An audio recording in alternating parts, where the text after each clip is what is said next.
कुरान बख्शने का और उसकी दुआ मांगने का तरीक़ा क्या है, ये बड़ी ध्यान से सुनने वाली बात है।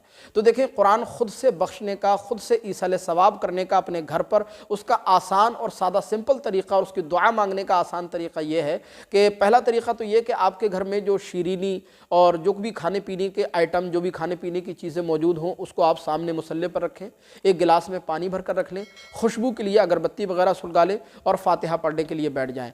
पहले आप 3 मरतबा जो है दुरूद पाक पढ़ लें, कोई भी दुरूद पाक जो आपको आसानी से याद हो, जो आप आसानी से पढ़ सकें। उसके बाद 1 मरतबा सूरह फातिहा यानी अल्हम्दु शरीफ की तिलावत कर लें और फिर 3 मरतबा लास्ट में सूरह इखलास यानी कुल हुवल्लाह शरीफ की तिलावत कर लें। उसके बाद फिर अपने दोनों हाथों को अल्लाह अज़्ज़ वजल की बारगाह में उठाकर आप इस तरह दुआ करेंगे कि या मौला बारी ताला, जो कुछ भी मैंने फातिहा ख़्वानी की है और जो कुछ भी कुरान पाक मैंने पढ़ा है, इस सब को अपनी बारगाह नाज में कबूल व मंजूर फरमा।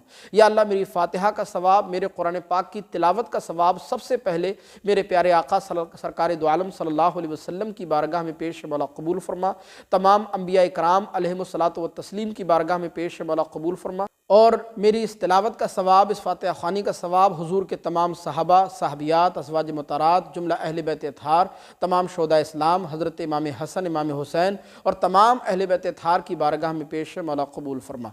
बिलखुसूस सरकार बड़े पीर साहब हुजूर गौसे आज़म दस्तगीर रदी अल्लाह तआला अन्हु और तमाम औलिया इकराम, बिलखुसूस सरकार हुजूर ख्वाजा गरीब नवाज़ अजमेरी, हुजूर आला हज़रत हुजूर मखदूम अलाउद्दीन साबिर कलियरी और तमाम औलिया हिंदुस्तान रज़वानुल्लाहि तआला अलैहिम अजमईन की बारगाह नाज में पेश मौला कबूल फरमा।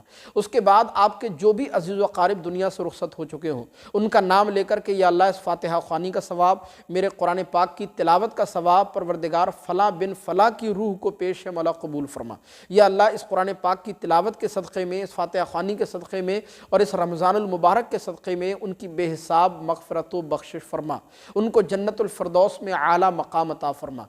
या अल्लाह, अपने महबूब के सदक़े उनको मक़ाम इल्लिय्यीन में जगह अता फरमा, उनकी कब्र पर रहमत व नूर की अनवार और तजल्लियात और बारिशें नाजिल फरमा। या अल्लाह, उनको वहशत कब्र से महफूज व मामून फरमा।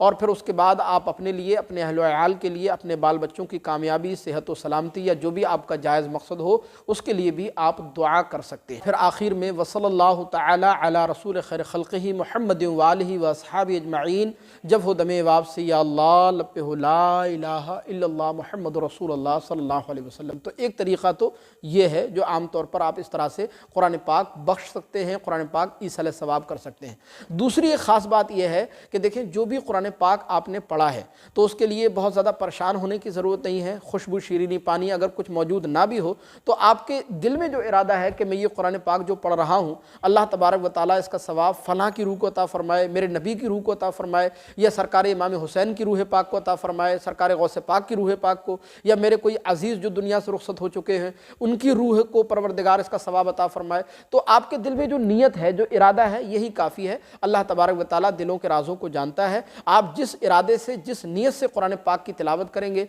और फिर जिसका उसका सवाब जिसको पहुँचाएंगे, अल्लाह तबारक व तआला के फज़ल व करम से उसका सवाब उन तक ज़रूर पहुँचेगा और उनके लिए मग़फ़िरत व बख़्शिश का ज़रिया भी बनेगा। तो उसके लिए बहुत ज़्यादा परेशान होने की ज़रूरत नहीं, आप दिल में इरादा कर लें, वो भी काफ़ी है। हमें उम्मीद है कि ये वीडियो आपको ज़रूर पसंद आई होगी। मज़ीद कोई मसला आपको पूछना है तो कमेंट बॉक्स में हमें ज़रूर बताइएगा। अस्सलामु अलैकुम व रहमतुल्लाह।